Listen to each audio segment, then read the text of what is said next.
አሰላሙ አሌይኩም ወረህመቱላህ ወበረካቱ ድና የተከበራችሁ የቻናሌ ተከታዮች እንዴት ናችሁ? ሰላም ናችሁ ወይ?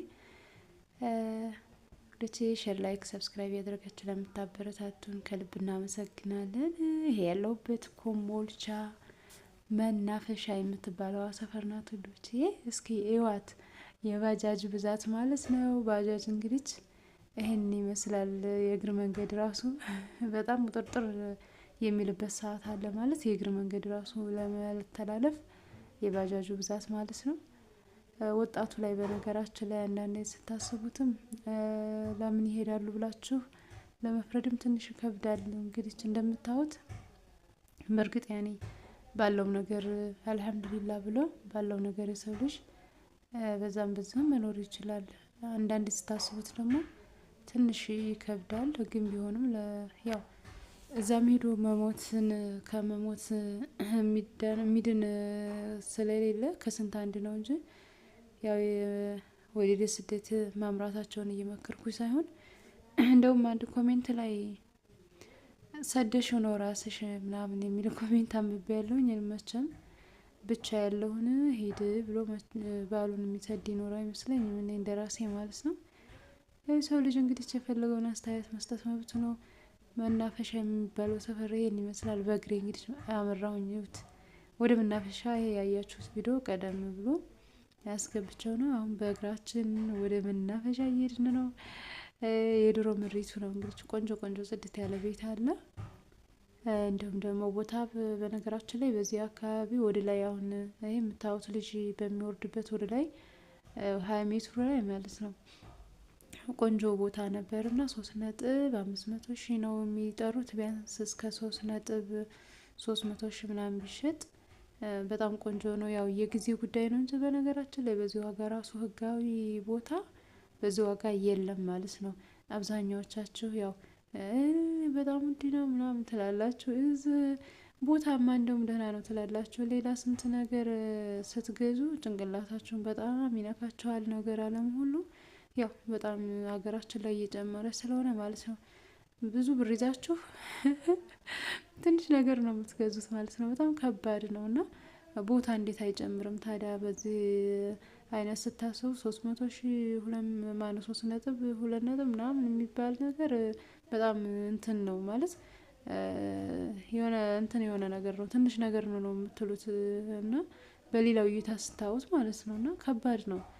ስለዚህ ቦታ እንደውም አሪፍ ነው ዋጋው ነው የምለው እኔ እንደኔ ማለት ነው። እና የሆነ እችን ልጅ እንደዚህ ፈልጊልኝ ብላኝ ያንን ቦታ እንደዚህ አለ ብዬ ስላት በጣም ተወደደብኝ። 3.500,000 መጥሪያቸው ነው ቢያንስ እስከ 3.300,000 ምናምን ቢሸጡልሽ እንደዛ ስላት በጣም ተወደዳለች ማለት ነው። እና ህጋዊ ሲጀመር በዚህ ዋጋ ራሱ ማግኘት በጣም አሪፍ ነው ማለት ነው። ይሄ ያልኳችሁ ቦታ በዚህ አካባቢ ነው እንግዲህ በጣም ወሳኝ የሆነ ቦታ ነው። 20 ሜትሩ ላይ ነው ከላይም ከታችም ቆንጆ ወሳኝ ቦታ ነው። ህጋዊ የሆነ ካርታና ፕላን ያለው የድሮ ምድሪቱ ነው ማለት ነው። በጣም ቆንጆ ነው፣ ወሳኝ ነው ልላችሁ ነው ውዶቼ።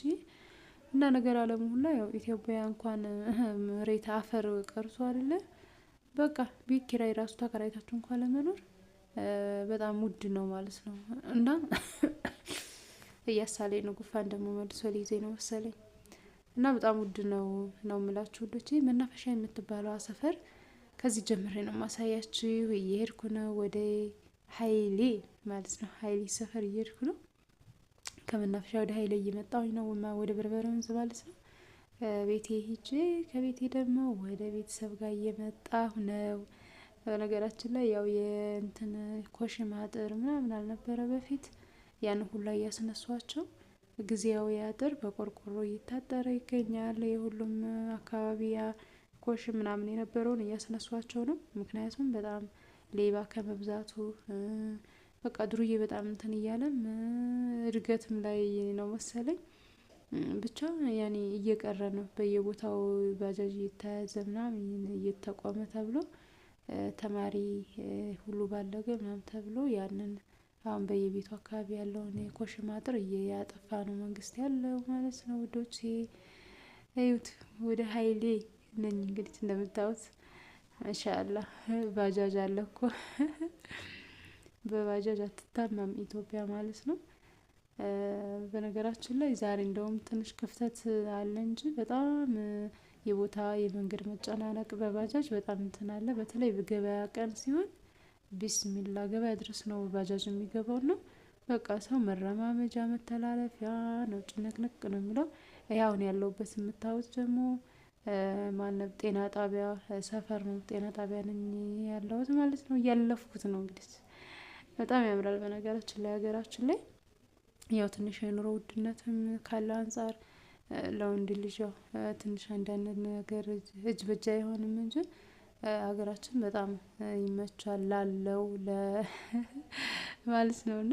በእርግጥ ኑሮንም ሰርተን ለመኖር እንጂ ስላለን ብለን አጣጥፈን እጃችንን ቁጭ የምንልበት አንድም ነገር የለም ማለት ነው ውዶችዬ። አጥር እንግዲህ የኮሽም አጥር በዚች አካባቢ ናት የምትገኙ። ይሄንን ገና አልተመታም መሰለኝ። አልፎ አልፎ ነው ቆርቆሮ ያስደርጓቸው። እንግዲህ ገና ያላነሱ ናቸው መሰለኝ። ያው እና ውዶቼ በቅርቡ ይነሳል ብዬ አስባለሁ። ይህን ይመስላል ኢንሻአላህ። በሌላ ቪዲዮ እስከምንመጣ ድረስ ላይክ፣ ሼር፣ ሰብስክራይብ እያደረጋችሁ አበረታቱን። እንዲሁም ዱአ አድርጉልኝ ኢንሻአላህ። ወንድሜም ያጎቴንም ልጅ ባለቤቴንም አላህ ሱብሃነሁ ወተዓላ በሰላም ወደ ሀገራቸው እንዲመልሳቸው፣ ወደፊትም እንሄዳለን ለሚለው ደግሞ አላህ አሳክቶላቸው ወደፊት እንዲገቡ ዱአ አድርጉላቸው። በሌላ ቪዲዮ እንገናኝ። አሰላሙ አለይኩም ወራህመቱላሂ ወበረካቱ። ሰላም ቆዩ።